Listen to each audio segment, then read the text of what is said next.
All right, we should be live. I'm going to check on YouTube here just to make sure everything's working. Looks like it is kicking off right now. I'm going to check on YouTube. Perfect. We are live. So folks should be joining us here in a moment, and I'm tweeting the link out again. If you both don't mind retweeting that, it'll tweet out automatically right about now.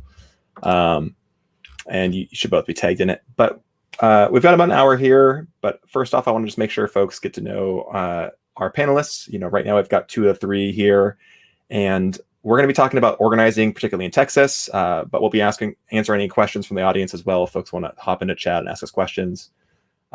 Shan, why don't you introduce yourself first? Hi, I'm Shania. I go by she, her pronouns. You can call me Shan, like Connor did. Sorry, I should have asked first. No, you can call me. That's my nickname.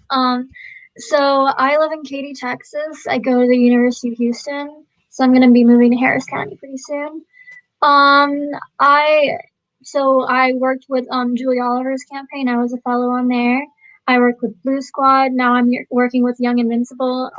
I co-founded the University of Houston branch of Texas Students for Biden. So I've done a lot of like young people organizing around Texas. So that's a little bit of my perspective. Awesome. Looking forward to having you bring that. And Vicente, so glad you could join us. Thanks for coming on. Thank you for having me. So I am Vicente Martinez Jr. My pronouns are he, him, his. I am from the Rio Grande Valley, for those who are not aware where that is. It's in the tip of Texas, or 30 minutes away from SPI. And we've been making national headlines with Elon Musk being here and trying to create his own city. I've been organizing for the past 4 or 5 years. I started with reproductive justice, which is like one of the hottest topics here in Texas, and have been doing VR and a lot of work with local, state, and national organizations to get out the vote, as well as to organize people around various bills and different issues. So, Vicente, you worked directly for the Texas Democratic Party for a while last year, correct? Yes, I was a distributed organizer, and I believe I started in September, the last week of September, so it was pretty late into the election cycle. I'm curious, how did that experience compare to some of the other organizing you've done in the past? Because I know there's a lot of opinions from a variety of sources about the success or lack thereof of the Texas Democratic Party. So this is because most of my organizing has been done like at a local level, or has been a lot of grassroots organizing. So, but previously, before that, I was working for the Sarah Stapleton Barrera campaign, who was running against an incumbent, Eddie Lucio Jr., who unfortunately she lost. That's tough. Yes, but we ran a lot of progressive issues here in the Valley, and we almost won. And many people always stated like, oh, you should stay away from this issues, from abortion issues, from healthcare issues. And they did well in this region, and entering a statewide organization. And it was like, get to work right off the bat. There was, there's the majority of here people, or there's the biggest minority here in Texas is Hispanic, and they speak Spanish. And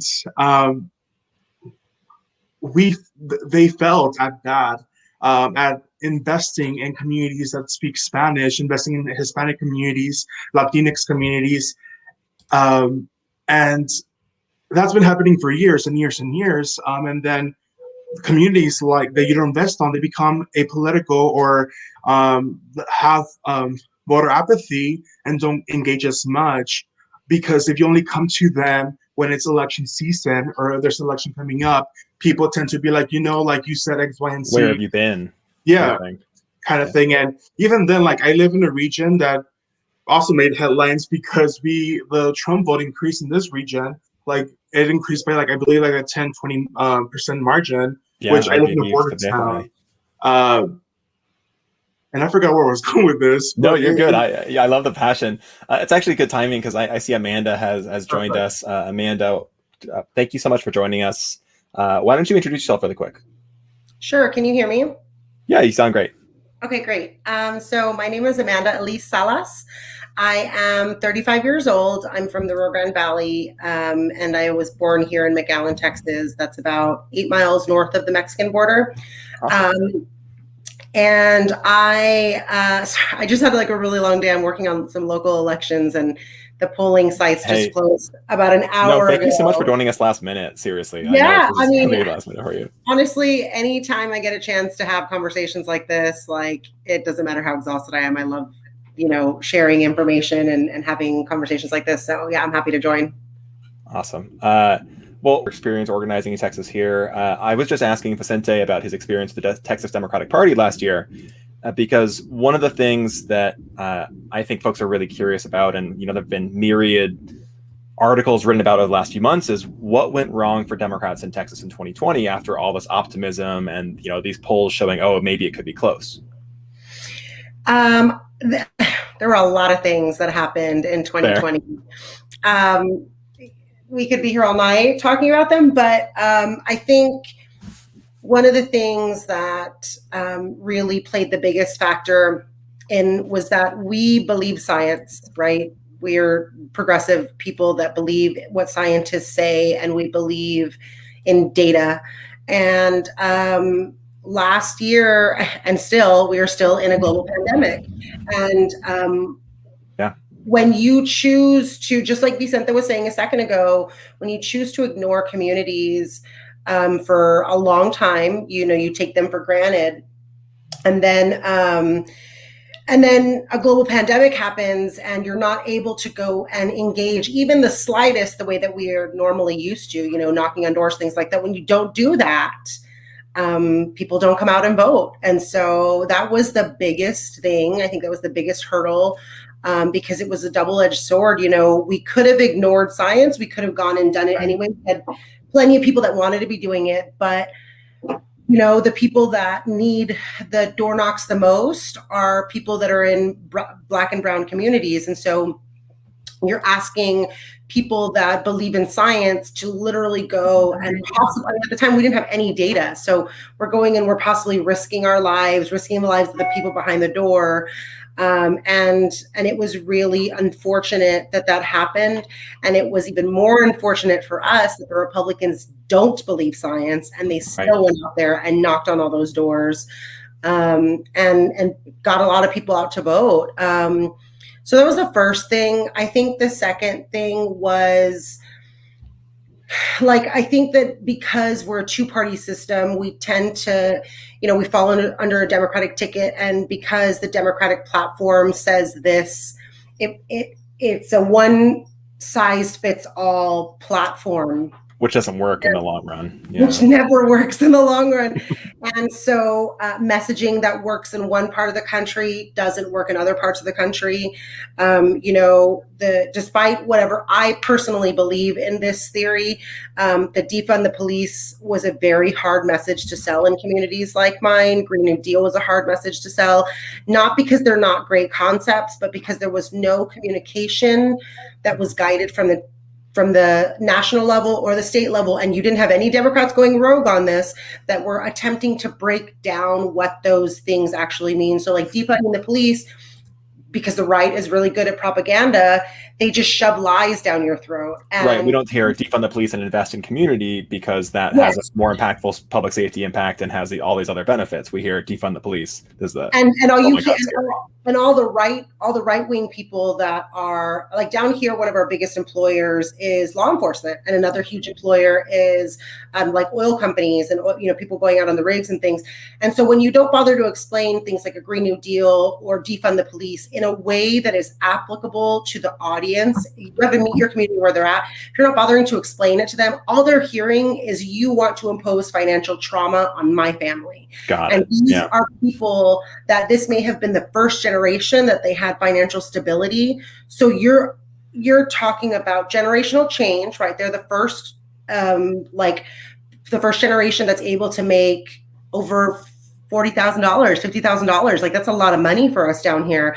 Yeah. And so you're talking about taking away oil jobs, right? And they don't bother to talk about how those people would get in programs, training opportunities, apprenticeship, kind of thing. They don't. None of that was part of the conversation, right? Same thing with defunding the police. That doesn't necessarily mean all of these law enforcement agents are going to no longer have jobs, but that was never explained. Right. And so when you're getting this national message and this state message, and nobody at the local level, none of the Democrats are bothering to mold the message or break it down more or make it more palatable, like It makes it tough. Yeah. It makes it it's a hard sell, and it has nothing to do with what organizers believe or even what but the lack of resources obviously is an issue. And then you have the fact that, you can't really hit doors because, you have the expectation of, like every time we have to turn out folks, we're gonna go hit the doors, we'll bring them out. But then you have a pandemic, and then you have this message discipline, which is good in some situations, but as you pointed out, if we don't break it down, people don't understand it. I'd be really curious to redirect here. Shan, what was your experience as an organizer, primarily with student communities, with the understanding of those messages and everything that happened in 2020? Well, I worked a lot with students, but I also worked a lot more in cities, right? I worked on a campaign in Austin, and I also worked in I worked in Houston. And in Houston, it's super oil dependent as well. So a lot of the students also they were against the whole concept of a Green New Deal because they thought that their parents would lose their jobs. Right. So so that was a big issue. But what I noticed is a lot of the politicians around here and in Austin, like I worked with Julie, right? And she was very good at messaging. She shaped her messages differently for rural communities and for downtown Austin, while still sticking to the same concept. She just explained it differently. And that was extremely effective. Change, like not changing your message, but changing the way that you express your message to different communities so that they can understand the story it. around that message. Yeah, exactly. I think that, looking at the idea of messaging, looking at her different like pieces of literature, the ones that went to rural communities versus cities were a big indicator of that. And having like also politicians like Lena Hidalgo in Harris County explaining these progressive policies in a way that people can see that, hey, it's not going to take away your jobs. It's going to actually, it's not as simple as that. It's a lot more complicated, and it's not going to hurt you in the way that you think it's going to hurt you. So I think that, like they were saying that they didn't really have local politicians explaining the ideas in a way that these progressive ideas in a way that their constituents could kind of understand it or see the benefits of it. I feel like in the cities that was, different. It wasn't like that. It actually benefited them. And you can see that in Julie's race because she actually ran closest to Biden. Like her district was super red, but she ran closest to Biden out of all of the red to blue districts, and regardless of how red her district was. So I'm hearing from all three of you this idea that messaging, and something I agree with, is really dependent on the audience you're talking to about how you convey your message. And that was something that Democrats didn't necessarily do a great job of across the state last year. How can we improve on that moving forward and find the right balance of commitment to, causes and ideals, but also explaining them to community in different ways? Vicente, I see you thinking about it. Come on. Stop hiring consultants that are not from the region. Hire local organizers, hire people who understand who they're talking to, who understand the demographics. Like, that's my biggest pet peeve. I know there's some good consultants who actually understand what's behind it, but most of the time when they hire these like people who went to Ivy League schools who don't know anything about what happens in those regions, you're doing a major disservice to the movement, to the party, as well as to the people you're supposed to be serving. I think you're on track, though. Yeah. I would the other two folks agree? Yes, absolutely. 100%. And not just that. I think not just hiring local, spending your money local. Like in our region, it's a little bit difficult, right? We don't necessarily have a union printer down here. We don't have these like giant media conglomerates that can like do these, big giant things that other places can do. But we have a lot of local printers, right? And so a lot of local print shops are like as good as union printing down here. And I think that's one thing that I've noticed happens in Democratic campaigns. A lot of like really left-wing Democratic campaigns, is they'll bring in people from other parts of the country that have never organized in that area. Right. And then they have, the token, the token person who's on the campaign but doesn't really have a voice, which is happens way more than we realize. But I think one of the other things also is there's no need for I say that with parentheses, no need for long-term investment because a lot of these regions are like safe regions, right? Like our region down here, there's not a lot of need for Democratic elected officials to engage in the long term because they don't have opponents or because, they haven't had to in a long time. And I think because Beto and his campaign blew everybody out of the water, I don't think people were prepared for Texas to be a battleground state in the way it actually was. Like infrastructure-wise, I mean, there's so much tea that Vicente and I know about the tools that they did not prepare us with. Well, if y'all want to spill some, I'll be okay. So like in one very good case, we were given we were all given a dialer, right? So we could call as many people as possible. Right. But halfway through when I was on, we found out that there was a cap to that dialer. So only 200 people could be on it. Okay. And then we found out that somebody at the national level bought that specific dialer for all of the battleground states. So that tells me that the person who made that choice did not think that the battleground states were going to come to play. That's what that tells me. That tells me that whoever made, I don't know who made, those were those were like on national decisions, right? That tells me that you didn't think that these battleground states were going to bring it because you didn't even give us the tools enough to have the capacity to execute as if we were as if we were about to go blue. And that's just one like app that was one tool. Yeah. And I mean, so like if you don't even have faith in us and you're not giving us the benefit of the doubt to be able to execute the way that we want to, then you're setting us up to fail. And that's what happened. And it was that was just one situation. But there were I worked for Bloomberg doing the exact same thing I did when I worked for Biden in the exact same region. The campaigns that were there knew that I was applying for those jobs. There was no reason, like I didn't get hired until 2 months before the election.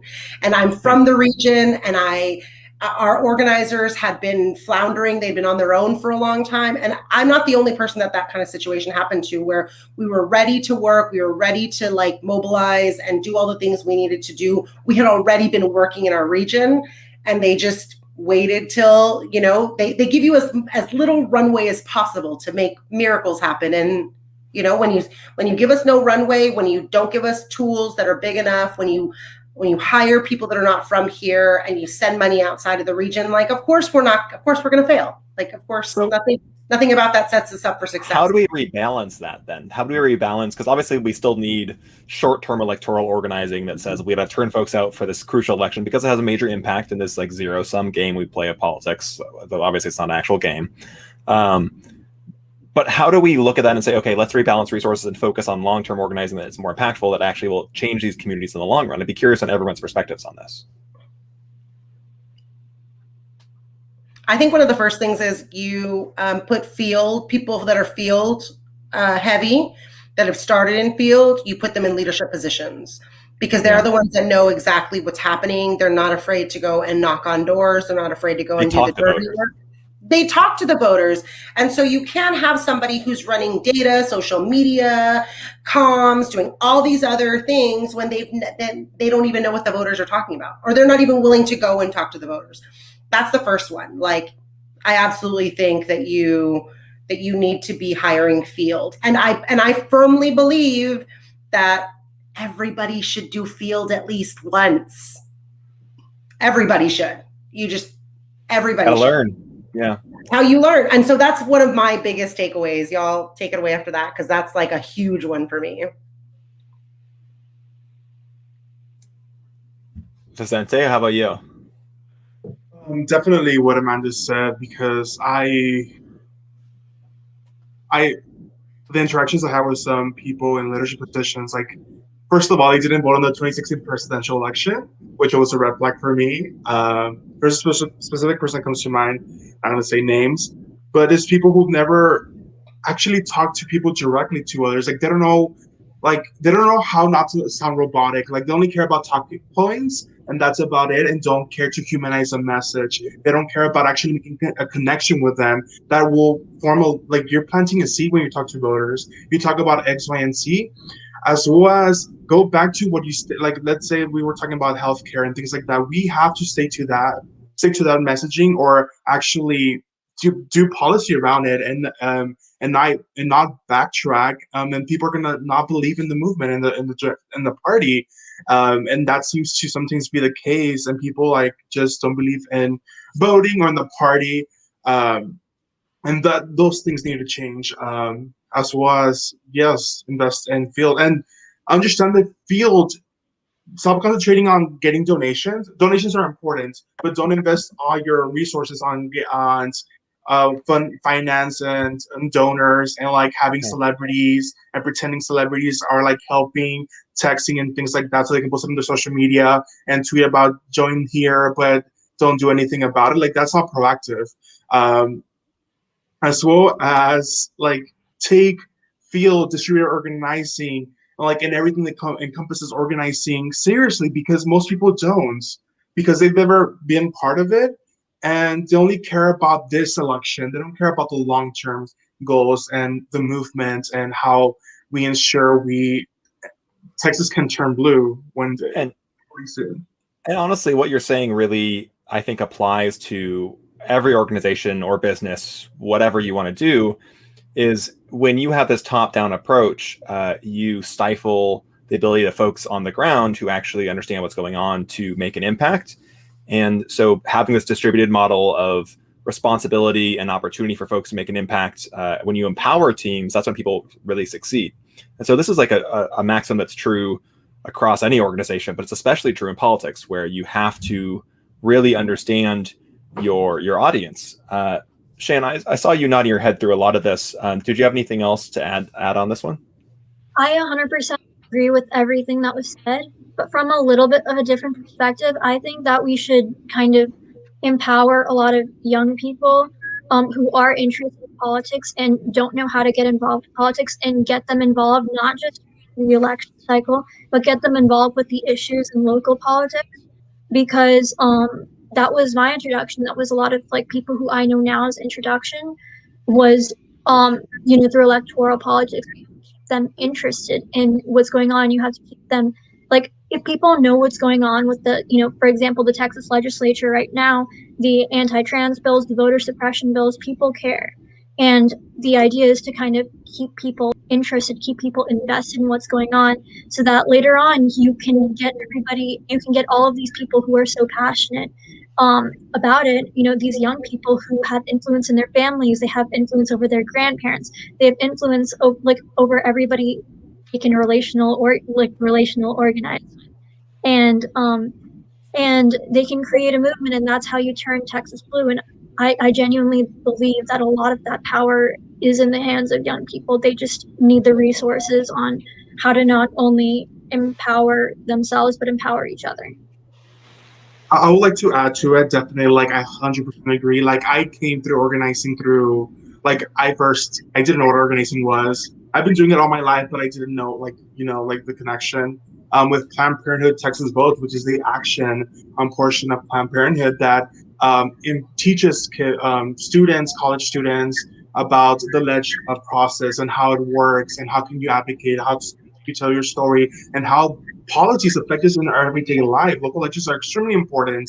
That organization, as well as Texas Rising, has done a lot of investment in the Valley, and they register voters. Like, I remember I was part of their DFOs, deputy field organizer, for like 4 or 5 months, and I registered 600 recently people who turned 18 years old, and more, and also like people from all ages, because they don't invest in them, as well as like they don't tell them the importance of it. And investing in the youth is extremely important, because there is a lot of voter apathy where I'm from. So definitely investing in youth is extremely important. And I saw Nathan Bullock in chat had a great point as well, just talking about something very similar to what y'all are all saying, which is that their experience in Florida was that a lot of the DC Dems, as I'll call them, kind of parachuted in and said, okay, let's take this apparatus and voter list and volunteer list and use this, but not really trusting the local folks on the ground to actually organize in those communities. And I think that's a really salient point to this conversation. I see everyone's nodding their heads here, and this is I'm sad to see y'all nodding your heads. The problem here, I'm like, God, there was a lot of that. Despite what you may think about Michael Bloomberg himself, the campaign that was run, because it was run by Texans, when I worked for them, we organized people in their area. So we hired local to work their region. It was very important for us. And if you look at the way that Bloomberg did down here in South Texas, we took a third of the vote, which, like, with no time and what work we did, like, that was a big deal. But when we worked for Biden, that wasn't the case. And I think something else, I think it's also investing long term. I don't think that there has been a need in many states beyond, like, some of them in like the New England area, certain portions of, like, and of course maybe down to DC, but like certain portions of major metropolitan areas where there's been a need for long-term investment. And it can be young people, it can be older people. I think it just lots of people, but like investing in organizers in off-season years and really allowing for there to be no return on investment. And people don't like to hear that. They don't like to hear that. And I will take from, she was on the FBI's most wanted list for a long time, but she's a really great black leader. I'm forgetting her name, so I'm looking her up right now on my, I listened to Asata Shakur. She talks about reframing success and how a lot of times success is measured in, like, votes or registered voters or something concrete. But if you look at success as impact rather than something that's concrete, it's a different way of looking at things, and you're also approaching things differently, right? Like, if the point is to be successful, the point is to be impactful in my community, which means long-term engagement, which means education, which means constant communication, whether they're young people, older people, doesn't matter, then all those things will happen, right? Like, voter registration will happen. Voter education will happen. People will come out to vote because there has been that long-term investment. And I think that we're not looking at it from a right perspective. There's too many donors that are telling us that we need to register this many people, we need to get this many people out to vote with all this. I mean, to be very honest, like, it's just very white supremacist, like, ideals with the way that it's like, this is how it has to be, and it has to be like this. And it's just, that's not how a lot of communities work. And they keep trying. I mean, it's very similar to how you were saying that they parachute people in from other places. They keep parachuting these ideas or these methodologies that are just not going to work in our communities. And I'm just sitting here like, how many times do you all have to use our communities with this unsuccessful like format, and us fail for you to finally stop doing it like that and listen to what we have to say? To your point on that, I feel like there's been a lot of infiltration from the technology space and business where we've said, oh, metrics are what matter. You know, how can we hit our numbers? How can we, you know, get the numbers for tomorrow and this week? And we've created this obsession with, you know, did you make 100 calls today? Did you, get the X number of volunteers? And that's with this idea in mind of, oh, we have to hit our win number at the end of this election. And we get this very short-term thinking, when there's actually a lot of research that shows that that's a very destructive way to think about how you act in the long run, because you get obsessed with like knocking things off a to-do list and stressed by it and overly focused on these like very key numbers that have been pushed for you. But if you're not putting the actual time in and saying, okay, you know, I made an impact because I put in 4 hours canvassing today, and actually looking at, you know, what you're doing, and instead of just going, how do I hit these numbers? It becomes this really toxic culture very quickly if you're not careful. Totally hear you on that. It is a very campaigns are very toxic. Yeah. Also, and this is why I'm excited to see a bunch of union organizing efforts happen for unionizing campaigns. I think is really a huge piece of this to give more worker protections, and hopefully that'll do some help in this situation. And what's the thing that's a shame about unions is that they are so, especially in Texas. Texas is not a union state in most of it, so most Texans are not aware of how many benefits unions have, and they just look at it as like a really bad thing because they're so used to like exploiting their workers. So Right. like, despite the fact that like all of Biden's team was unionized and like we got really good benefits, a lot of other Democrats were blaming the union for some of the failures. And it's like, but it's because there haven't been enough successes with unions in the state for everybody to realize that it's like unilaterally a good thing. So there's a lot of like, of those consultant type Democrats that Vicente was talking about that blame unionizing. They blame the failures on unionizing. And I'm like, you're looking at it all wrong. You're not looking at it from a right perspective, but that's part of the long-term education. So, Vicente, sorry, were you going to say something? Yes. Also, like, I believe like, I have a lot of things to say about Beto, but he never discounted the Valley when he was running for Senate. Like, I remember he came like 3 or 4 times, and even there was a CNN event that happened, I believe, in the Upper Valley. He came like 15 times, actually. Yes. and that was honestly like, well, also like I haven't been politically engaged like that much, civically engaged that much for like past 4 or 5 years. He's the one who's done the most investment in the Valley. I suppose like I believe when he ran, he had like 60 build organizers. We had like 20, 25, right? He had hundreds of organizers across the state. He had hundreds, and we had, for my region spanned from El Paso, Bexar County, and all of South Texas, and I had 5 organizers. Wow, for the that's not entire enough. board. Wait, digital failed everything? Only 5 for all of them? No, this was only 5. This wasn't digital. Vicente had a digital team. Yeah, we only had 3 people and then 1 additional person, but that's about it. That's for the entire state, for the entire like border region of the state.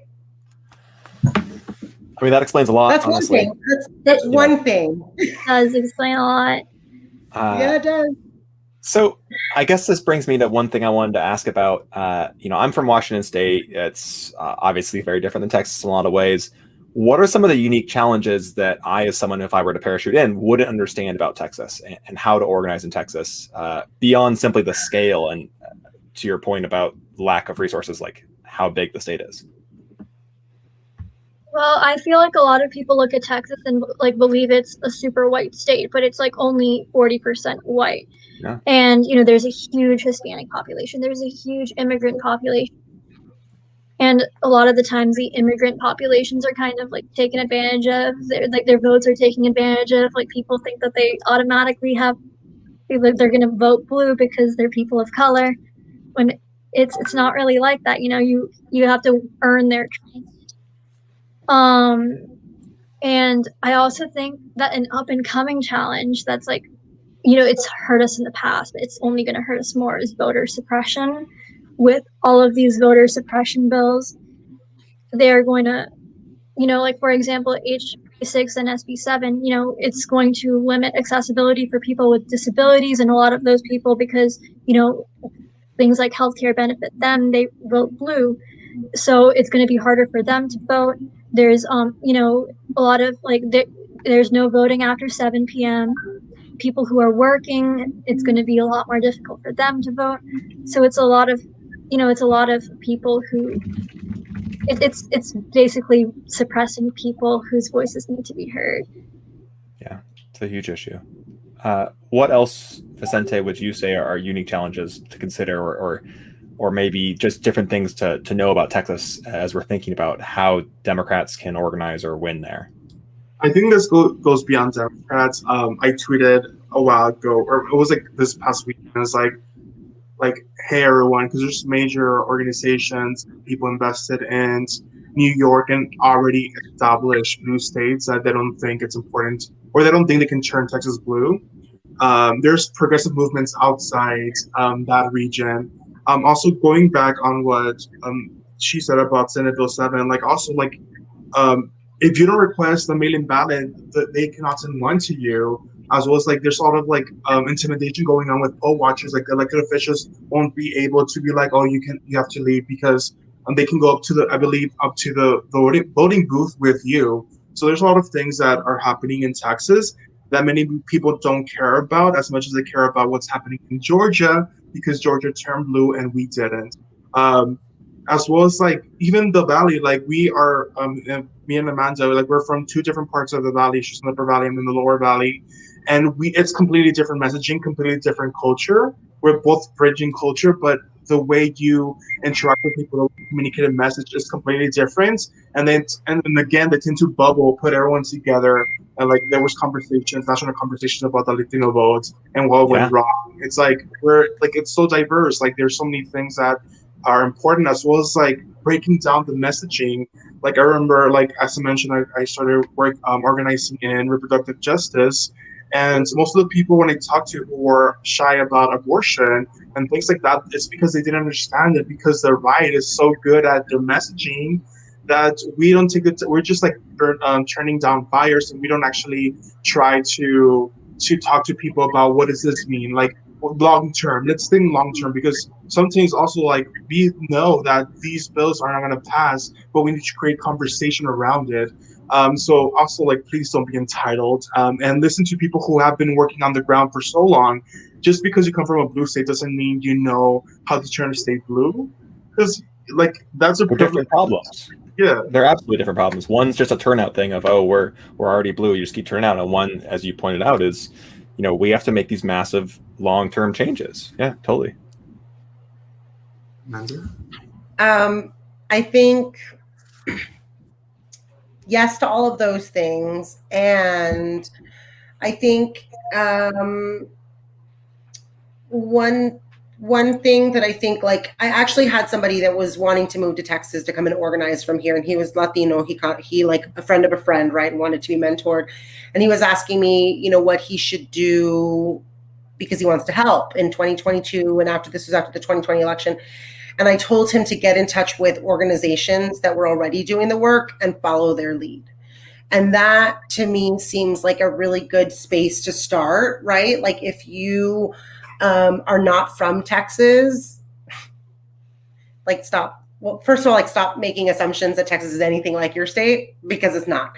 Like, just like Vicente said, he's about like 30, 40, well, he's probably like an hour away from me. And like just that hour difference is not the same.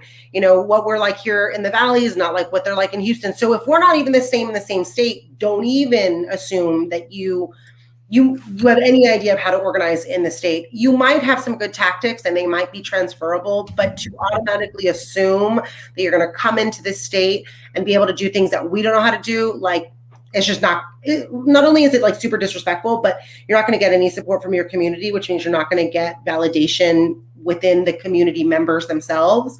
And I think also the other thing is that Texas is the hardest state to organize in, full stop. And if you don't have the skin for it, you're not going to last. You know what I mean? Like you have to be aware that this is generational change. And when you're doing generational work, you are not going to get as much return on your investments as you would in other places. Because like, okay, before I started doing campaigning full-time and working in politics full-time, I was doing a lot of work with social issues. And I was going and like protesting against the border wall and lobbying against it. And I had already been on that road for a few years and had done some really great lobbying in DC with the Sierra Club. And on the flight back, We landed in Houston and we got word that they had just voted for more border wall funding. Mm. And I just couldn't do it anymore. And I couldn't do it. And I thought, like, I cannot do this long-term constant failure, right? And I looked at it from a wrong perspective. I wanted like a fast solution for these things. So I jumped into electoral politics, only to find out a few years later that you should not be looking at electoral politics like short-term investment, because you're doing nothing. Just like you said, you're doing nothing but you're sucking the life out of your community when you do that, because you're training them to not trust you. Why would you trust anybody that only pops up when they need something for you? If your friend does that, you consider that person a shady friend. If your if your doctor does that, or if like a car sales rep or something does that, you think that they're a shady person.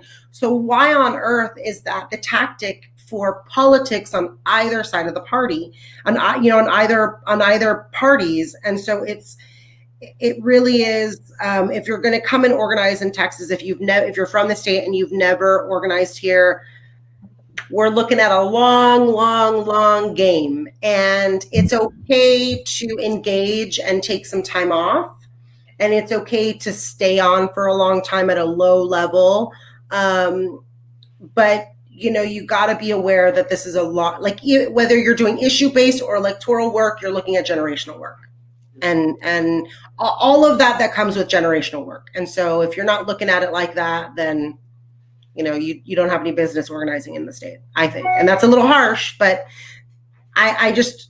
we keep seeing the failures of it, and I know we're all getting really tired of seeing that. So yeah, and give us your money. Like, send your money over. Give us your money. Give us your money.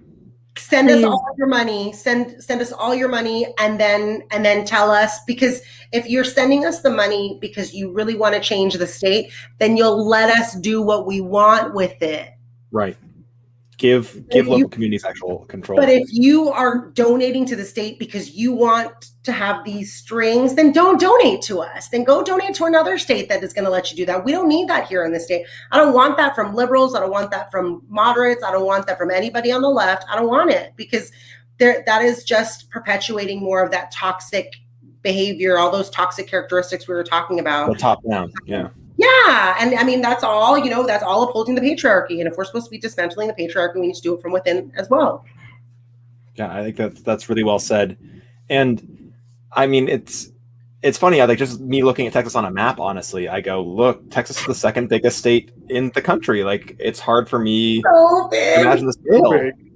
I mean, it blows my mind. It blows my mind that people, I organized outside of the state. I worked in a congressional race in Louisiana in the summer last year.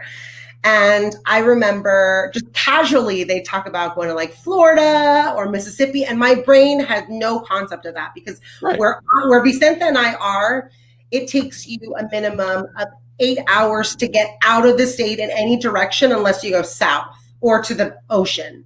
And so this idea of like, oh, I can just like a few hours and go to the next state and the next state. Like, when you're out of the state of Texas, think about that for a little bit. Think about the fact that it takes over 8 hours for Vicente and I to leave this state. And that's in one direction. If we go in other directions, if we go north, it takes us like 14 hours. If we go west, it takes us like 12 hours. So like, just that right there should tell you that like, you're looking at a totally different world down here. Right. And that we can't treat you can't say, oh, Latinos in Texas are all the same. I mean, just think of the size of it, if for nothing else. Like, there's no way that's accurate because of how disparate the community is. And it's something that I think a lot of groups tend to do. And I honestly have to give a lot of credit to the Trump campaign last year, that they targeted groups very differently. They said, oh, you're Cuban and you live in the Miami area? Great, we're going to target you with this message. You live in the Rio Grande Valley and you work for an oil company, we're going to target you with this message. And I think that's something that, I hate to say it, but we need to do a better job of, period. One of the things that I was actually just talking about it to some people at a polling location earlier. We were talking about what, like, some of the things that we did wrong, and I really think that we didn't do enough job of creating culture. If you look at the way politics isn't explained ever, right? On either side, they don't explain it really. So, and then on the left, I'm going to get some heat for this, but like, I really don't care. On the left, we tend to ostracize people that don't believe the same things that we do. And so if you have been ostracized, say you're like a moderate person and you get ostracized by somebody further on the left, and they've done studies that show when you ostracize somebody in public, you get the similar reactions to being tortured. So you're ostracizing somebody, you're causing them some sort of, like tension or some sort of conflict in them. And so they don't want anything to do with you anymore, right? So they don't want to have anything to do with the left, and they don't want to have anything to do with these ideals. And then Trump and all of his people, they created a really good culture. They let you say the things that nobody lets you talk about, right? Like all the sexist things that you get told not to talk about, all the racist things that you get told not to talk about. And then they create this like boisterous atmosphere that is so contagious, right? Like these Trump trains that we're riding all over the state. Very contagious, actually. And it's that type of culture is contagious, and we did not create that. And so when you have people that have been ostracized by the left because you weren't far left enough, and because you didn't do this, and because you didn't, we didn't pass the purity test enough. And that purity test is gonna mess us up, especially in a place like half of the state. Oh, yeah. I mean, the stuff you see with like Jimmy Dore attacking AOC for, not doing enough to push Medicare for all to a floor vote that they would lose probably and piss everyone off. But it's things like that if you think about a non-voter or like Vicente and I can understand this, like some of our family members, right? That they only vote because we ask them to vote.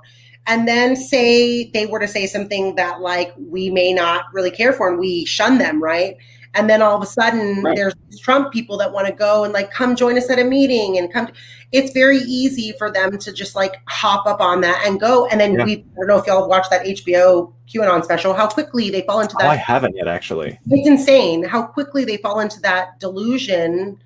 And I don't know that there's a way to get them back. But I think that like we need to be, I don't know that the Trump supporters were investing long-term, right? I didn't see that happen, but they created culture quickly. And I think if you're not going to invest long-term, what they did, it was very impactful. And I don't know how we can fight that. I think the only option is to maybe like not engage those people, wait till, I don't know, psychiatry or something, and figure out how we can deprogram them and just work with everybody else. Like, I mean, that's where we're at with it, because I don't know how we're going to tackle those people. After watching that documentary, I didn't have much hope on that. But it really, it makes you wonder like what the needs are for the community, right? Like there needs to be much more connection and much more places of inclusivity, despite the fact that we don't all pass that purity test. So I'd be really curious from the perspectives of Shan or Vicente, like how would you adjust our strategy in Texas to try to fix some of these problems that Amanda's talking about here? I think that's something that, a lot of people don't really talk about is how different the cities are from the more rural areas, There's like a huge difference in all parts of Texas, but, like specifically the cities, they're so different than the rural areas that sometimes like there's like this whole idea that the cities are so liberal and to the left, and the people who live in these rural areas don't want anything to do with that. So what I think is that we honestly, like, I'm not sure how this would work, but I feel like maybe a strategy to get like also like to tackle this like QAnon thing, which I haven't seen the documentary, but get people from those areas who know what these people are going through and to talk about them. Don't get don't like, you have to like separate parts of Texas almost, like we look at Texas as like this one big state, but I feel like when it comes to organizing, you just have to like kind of split it in like these really, really small. We have like regions for, right? Yeah, like for example, I live in Texas 22, which is very different. That like it's Fort Bend County, it's like the most diverse county. So it's very different than like it's very, very different than like County, but we're always kind of boxed in the same area as Harris County is. Which, you know, not the same. Yeah, it's not the same, and the organizing that works in Harris County does not work in Fort Bend County at all. You know, it just doesn't. And like for also like around this area, we have a huge Vietnamese population. We have a huge South Asian population. These populations are so ignored that it is crazy. You know, I'm South Asian. I'm a Muslim, and a lot of South Asians, you know, the only reason that they're Democrats is because of racism and Islamophobia. Otherwise, they're so socially conservative, like that they will go to the right, you know? And a lot of them they look past the Islamophobia and they're still to the right. And you need to know how to talk to these people. You need Muslims to talk to Muslims. You need Vietnamese people to talk to Vietnamese people. And we don't have that. We just, there's literally like, you know, I can't talk to the Venezuelan population in Fort Bend, and there's a huge population because I don't know their culture. I can't talk to the Vietnamese population, and I live in the same county as them. So I just think that you need more diverse organizers who are extremely diverse. This county, this like ethnicity, like just extremely, extremely specific. And I do think a good way to do that is mobilize young people on college campuses. So hire them and pay them a living wage for a long time. Please. I like it. And not just like 3-month semester jobs. You know, those jobs are good, but those a year and a half. Looking for jobs every 3 months is extremely exhausting. It's so exhausting. Yeah, I'm applying right now, so it's just a lot. Yeah, I hear you on that. I think we have this expectation that, oh, you know, we'll have precinct committee officers in every precinct that'll understand it and will organize. And the reality is most of those folks are not really helping out organizers. In my county, we have 200 and something precincts and less than half of them are filled. That's the other thing. Yeah. Like most of them aren't filled. Most of the ones who are filled often aren't doing the work or have their own idea about how to do things. That one of the comments I saw in the chat, they were talking about like there's I think they said something like that we don't utilize the parties enough, or that there's not like working local parties or whatever. And that's definitely something that we struggle with down here. In a lot of other states, the county party, your precinct captain, right? That's what you're talking about. Like those people are actually movers and shakers in their community. And that's not the case here. I know for a fact that along the border, there's a lot of mess that's happened, and also a lot of the people that are county chairs are stuck in methodology that was 20 years old, and so you have a lot of infighting with that stuff. And so when you have a whole state with 230 something counties and you have only a few of them where their county party chair is effective, and then you put a Democratic state party on top of that, like it's like a Band-Aid on top of a Band-Aid, broken Band-Aids. I mean, of course something's going to happen. And then there actually are really good organizations that are local that are doing work, but then nobody wants to give them any money. Nobody wants to give them resources because they haven't been there long enough, or they're too young, or whatever. And it's just, so, I mean, yeah, I'd seen a comment on it earlier in the comments, and I just had to, like, I feel you with that, because our local parties just need a lot of work. I think another thing that people, you know, this is not just Texas, but I think that something that we need to focus more on is digital, like just investing so heavily in digital, because that's where everybody is right now, you know, that's where older people are, that's where younger people are, in, you know, different ways. And hire young people to do digital, please. For the love of God. For the love of God. I'm 35. I'm not a young person anymore. So like hire 18-year-olds to do TikTok and stuff. Like I'll do it. I mean, please. If you're watching and you need somebody. But like, it's so horrible watching candidates, you know, like especially now there's races going on right now, and candidates, you know, utilizing social media in the worst possible way you can utilize social media. Really, really frustrating. as a young person, because it's like, if the base is there, like we are here, but like young people care, they're passionate, they're hardworking, and you can reach us and you can get us invested, and you can get us to like young people, I believe, are going to turn Texas blue. But in order to do that, you have to reach out to them. You have to invest there's actually in a them. question. Amen. There's a question in chat about that. Timo says, I am a high schooler from McAllen, Texas, but don't know how to get involved with campaigns or organizations. Do y'all have any tips on how young people can get involved? Yes. There are a few organizations down here that are doing community involvement.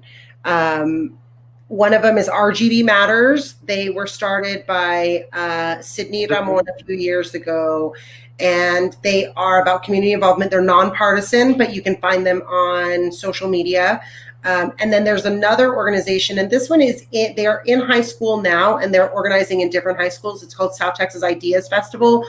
And they started at Idea Academy. It's one of the charter schools here. And I'm speaking at their conference like next week, I believe. But they are young people that are actively trying to educate other young people, other high schoolers, about the resources that we have here. What we have a lot of brain drain down here, where people leave to go to school somewhere else and they never come back. And one of the hopes of that organization was to try to inform people of like the cool and amazing things we have here, so there's not a need for that. And so those are two organizations that I can name right off the top of my head that they're nonpartisan, right? But like they are young people, and young people usually have much more forward-thinking ideas, right? So I would say check in with South Texas Ideas Festival. I think it's STXI on social media. RGB Matters is another good one. And then hit me up, hit up Vicente. We'll plug you into local campaigns. Yeah. We're super connected. He's down in Brownsville and Cameron County, knows a lot of people over there. I'm over here in Hidalgo County. I'm always happy to connect people with other people. There's lots of, and now there's not an excuse not to be involved. There used to be. I've got your Twitters on the ticker below, so reach out to them there if that's the best spot, maybe. My handle is the same on all social media, so you can find me on the same thing on all of them. Yeah. Mine too. Go on. Sorry. So there's also Texas Rising. That's, I believe, in most colleges and universities, or not most. There's a chapter here in UTRGV, the University of Texas Rio Grande Valley, El Paso, I believe, A&M, and other universities, and they concentrate on immigrant rights, LGBT rights, freeborn rights. I believe there's other two things: voting rights, and the last one is, I think, justice reform, criminal justice reform, and they are extremely active. Like, I've been active with them, and they have great events throughout the year, and they're investing on the students as well. I believe they're having an action soon regarding Senate Bill 7 as well as House Bill 6 regarding the voter suppression, and they're really out there. And Planned Parenthood Texas Votes, if you care about reproductive rights, they also have a lot of great information for you all. And I'm also currently organizing with Unpack Texas to pass HR 1. So, if you want to DM me, I can help you get involved with that. And there's also a lot of, I'm not sure about all of the organizations in South Texas. Of course, they can help you. But there's a lot of ways to get involved as an individual. There's a lot of legislation going through the ledge right now.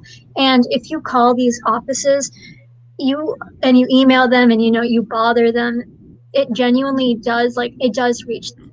So I would say, there's so much legislation right now. If you as an individual want to get involved, there's nothing stopping you from, just organizing yourself, organizing your friends, and making sure that our voices are heard as young people. One thing that I was going to say real quick was, there's another organization called Powered by People that is doing a lot of great work. I'm on their advisory board, helping them do voter registration throughout the whole state. Even if you're a high schooler, you can help get your people registered. If you're 17 in 10 months, you can register to vote.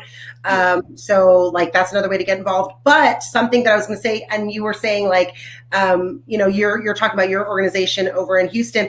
Y'all, we're in a pandemic. You can still do remote volunteer work. So I can volunteer for her organization up in Houston because there's so much remote work happening right now. So do not use it as an excuse I don't know what to do or whatever.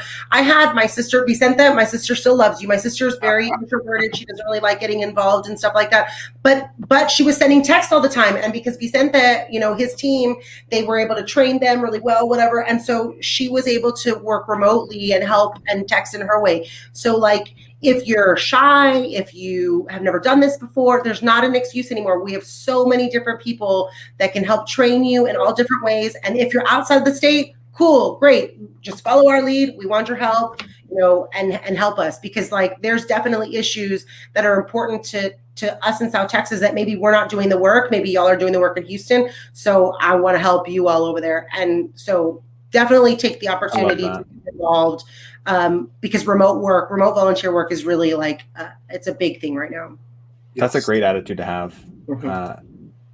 We have another question coming in from someone who is outside the state, who had a question about, what advice you might have for a young person like them getting started in politics. They said they're an independent currently serving on their town council in Massachusetts. Congratulations. And they're the first ever independent ever elected to serve. Believes politics should be an honorable job and people should, actually stand by their morals and principles. I think we all agree with that. And wants to fight against corruption and, fight for people. What advice would you give to someone like that who is really trying to stay true to those values and as a young person who's trying to engage and do more in politics? There's people who are not going to take you seriously. There's people who are going to like pretend to listen to you, but they're not listening to you. And people are going to be mean. Like you're going to talk to people and they're going to tell you off. There, especially like, as like, if you're like a minority, it's going to be difficult, but you just kind of have to, have like for example, like a support system, people to talk to about these things is very helpful, but just kind of also believing that, hey, I know what I'm talking about. I know that I'm doing the right thing, and just kind of fighting against the imposter syndrome inside you, because all of us young people, the imposter syndrome, it can get really bad.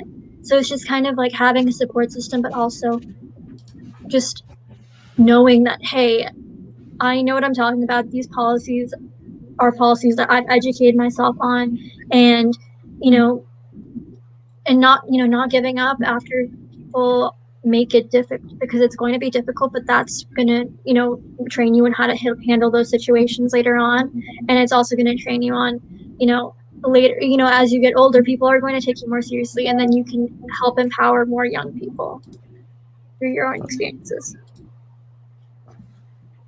Yeah, definitely for me is have an open mind. Like, because when I started, I thought it was like this is like my thoughts are what everyone's thoughts should be like. But I've grown from that. That's like my introduction to people who mentored me. Like it was more like that. It's like, this is the right way, and that's the only way you should think and should talk to people. But it's not. Like there needs to be some nuance around that. Like not everybody's born with like, oh, what is Latinx? Like those are things that you need to like learn. And some of the phrases and wording that organizers use can sometimes be elitist and classist, because it's hard to navigate like language and things of that nature. Like I've always had this conversation with my friends who is like 10 years older than I am about the term Latinx and what does it mean and what does it encompasses. So being open about those conversations and be aware that not everybody is born knowing everything, as well as don't get caught up in the organizing world if that's something you do, because like you tend to surround yourself with people who think alike like yourself, and you think anything outside that it's wrong, but it's not. There's people out there who just like are literally surviving, like also like going back to the valley, like there's people literally surviving. They're like taking day by day who can't or who don't have the ability to get engaged politically or civically engaged or things like that. So be aware that there's people who comes from different paths of life and they think differently, and there's a lot of things to unlearn because our history books have taught they're not the greatest. So yeah, be open to that and just stay true to your values, like and morals.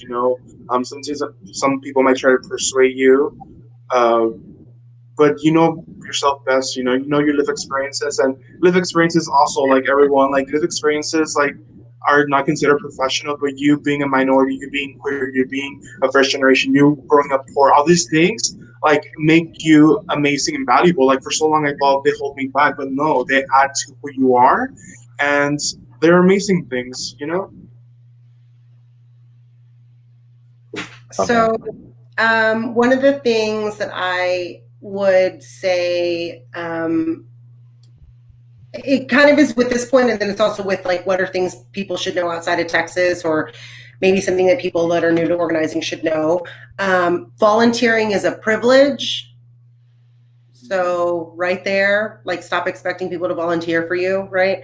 And that's not necessarily applicable to your question, but I think I had never seen this done before. I watched the movie Boys State that just came out a while ago, and there's a character. He's not a character. He's like a young man that I became friends with on social media, and in the movie. I don't know if you're familiar with Boys State. I really wish I would have known about this when I was in high school, but you go to this camp and you like run for office, right? So you run for like governor, and you run for like, lieutenant governor, whatever. And this kid, the main character, he goes around and he's asking everybody what they want from a governor. And I remember thinking, like, this guy doesn't know who he is or what? Like, I didn't understand it. And I thought, you show up with your ideals, and this is how you have to be, right? And I'm not saying I don't agree with that, but in Boys State, he goes around and he starts listening to what they want and starts asking them, what do you want in a governor? What is it that you want for me to do? And so he gets all that information and he formulates a message that really is probably one of the most selfless ways to be an elected official that I've ever seen. And the kid was like 17 at the time, blew my mind. And he kind of really he doesn't really talk about what his ideals are. He says, this is what you all want from me. This is the type of governor that I'm going to be. In the film, there's somebody else who had ideals and kind of like ran with those ideals, and they were actually very conservative ideals. And in the film, he goes on to say that that's not actually what he believes. He was just running with it, right? That's somebody else.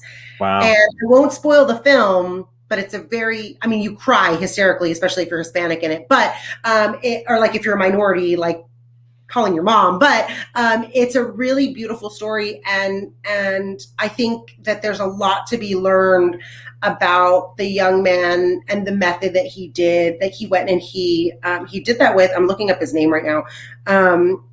He went and he listened. And I think because you're an independent, then you don't have to worry about party politics.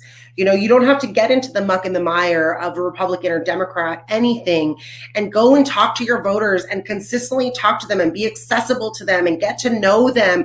One of the things Vicente, you were talking about how Beto came down here and was really paid a lot of attention to the people down here.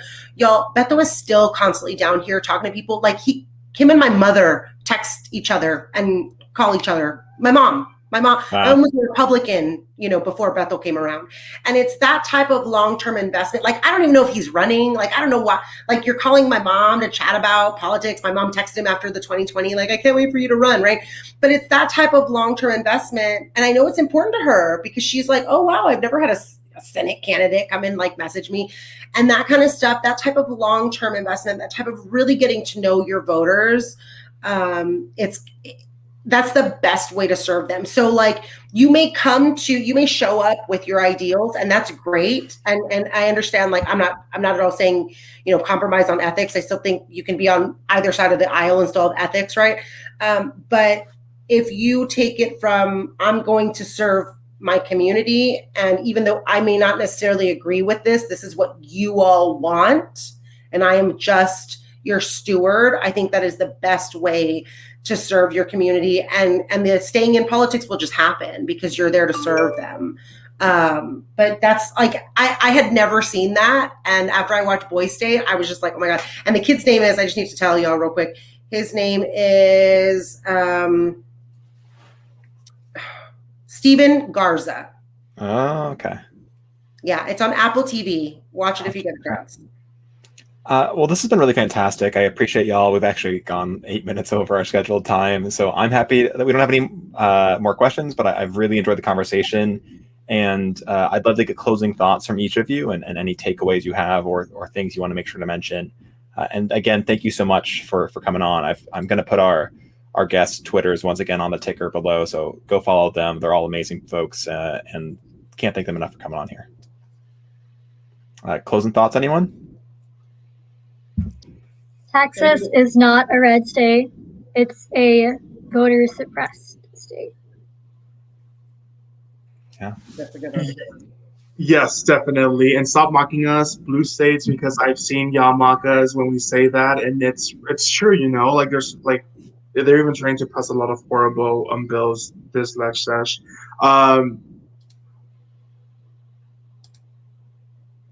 Keep pushing, push the party. If it's not, you know, like own who you are, own your values, and you can enter spaces and keep pushing and have conversations. And some people might call it stirring at the pot, but it's not. Like conversations need to have, even though they might be tough. Talk about abortion. We're pro-abortion and access to healthcare, like green jobs and things like that. You should have those conversations, or you should have those conversations. And people who might be disconnected or might never have conversations with other people, or you're the first person to encounter. So also, like, don't be an a-hole and be like, oh, you're wrong, but explain it a little further. As well as just also, aside from the party, like engage locally, help with your mutual aid funds or your local organizations, volunteer locally. Like that's extremely important.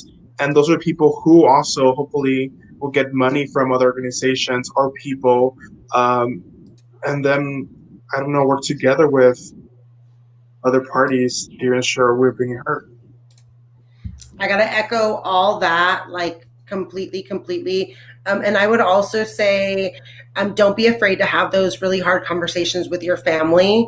That's something that like I still continuously do. Be respectful in as much as you, in all the ways that you can be. I understand sometimes it's pretty impossible.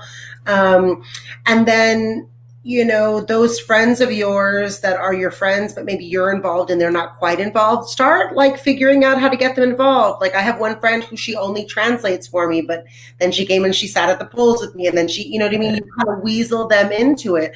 And I think like, I think also like take breaks, like know when to say no, know when you've gotta, you know, like check out. Take care of yourself. Take care of yourself, because this is generational work. And I like Vicente and you all, I need you all to be here in 2 years. Like I need you all. So that means that I need you all to like take a vacation and like sleep and don't watch news for a long time, right? Like 3 days maybe, right? I know it's a long time for us, but it's glorious when you do it, I gotta say. Stay off Twitter. Stay off Twitter for a minute, please, just like for a few days, you know. Yeah, like just take care of yourself. But I think like don't hesitate to get involved, because there's a place for everybody in this movement. There's a place for everybody in this movement. And if anybody tells you that there's not a place for you, like don't listen to them and come find one of us, because we'll Yes, find don't listen to gatekeepers. Like you don't know everything. You don't need to know everything to be involved. And they might let you to believe that you do, but don't let that like stop you from learning more, from trying to get engaged, because there's going to be a lot of gatekeepers along the way, but screw them. Yes, and the CDC says that even though we're all vaccinated and we're getting vaccinated, we still need to fight the patriarchy. Always. Amen. Well, thank you all so much for coming on. Amanda, Shan, thank you so much for coming on last minute after we had our snafus. Vicente, thank you for helping make this all happen. And just as a closing thought, I want to note that I got a very nice DM on Twitter during this conversation saying, you know, I immediately followed all your speakers, wrote down the organizations they told me about. It was so great to hear from people working on the ground in Texas and actually get their perspective, and that we don't get enough of that. So thank you all for doing that. We got someone else saying, you know, thank you for sharing your individual expertise with us today. Can't appreciate you all enough. And I will post the conversation up on Twitter again, and feel free to share it out with folks who may have missed out. Love y'all, and be well. Thank you. Thank you. Nice It's to meet great. you guys. Nice to virtually meet y'all.